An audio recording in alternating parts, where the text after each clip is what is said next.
श्री स्वामी समर्थ। आज आपण एक अतिशय महत्त्वाचा विषय पाहणार आहोत की देवघर नेमकं कोणत्या दिशेला असावे। जर घरामध्ये देवघर योग्य दिशेला नसेल तर पूजेचा पूर्ण लाभ मिळत नाही असे वास्तुशास्त्रामध्ये सांगितले आहे। म्हणूनच हा व्हिडिओ शेवटपर्यंत नक्की पहा। बघा, देवघरासाठी सर्वोत्तम दिशा वास्तुशास्त्रानुसार ईशान्य दिशा, ईशान्य कोपरा ही देवघरासाठी सर्वात शुभ दिशा मानली जाते। ईशान्य दिशा म्हणजे उत्तर आणि पूर्व यांच्यामधील कोपरा। ही दिशा सकारात्मक ऊर्जा, शांती आणि आध्यात्मिक प्रगती देते।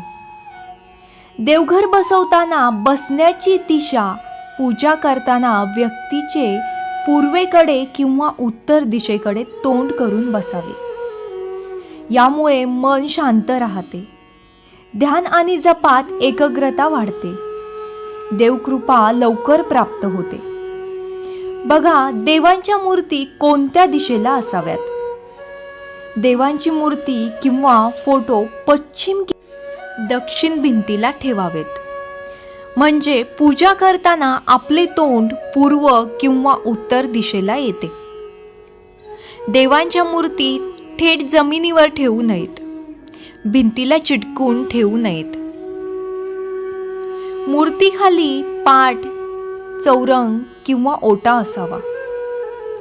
देवघर कुठे अजिबात ठेवू नये, तर देवघर बाथरूम किंवा टॉयलेटच्या शेजारी किंवा त्या भिंतीला ठेवू नये। जिन्याखाली देवघर ठेवू नये। बेडरूममध्ये, स्वयंपाकघरात, गॅसजवळ देवघर ठेवू नये। देवघराची उंची कशी असावी, तर देवघर खूप खाली किंवा खूप उंचावर नसावे। पूजा करताना देवांची मूर्ती आपल्या डोळ्याच्या समोर यायला हव्यात। देवघर नेहमी स्वच्छ, प्रसन्न आणि सुगंधी ठेवा। देवघरात तुटलेल्या मूर्ती ठेवू नयेत। रोज दिवा, अगरबत्ती लावून पूजा करावी। जुन्या फुलांचे विसर्जन करावेत। देवघरात नकारात्मक विचार किंवा वाद टाळावेत।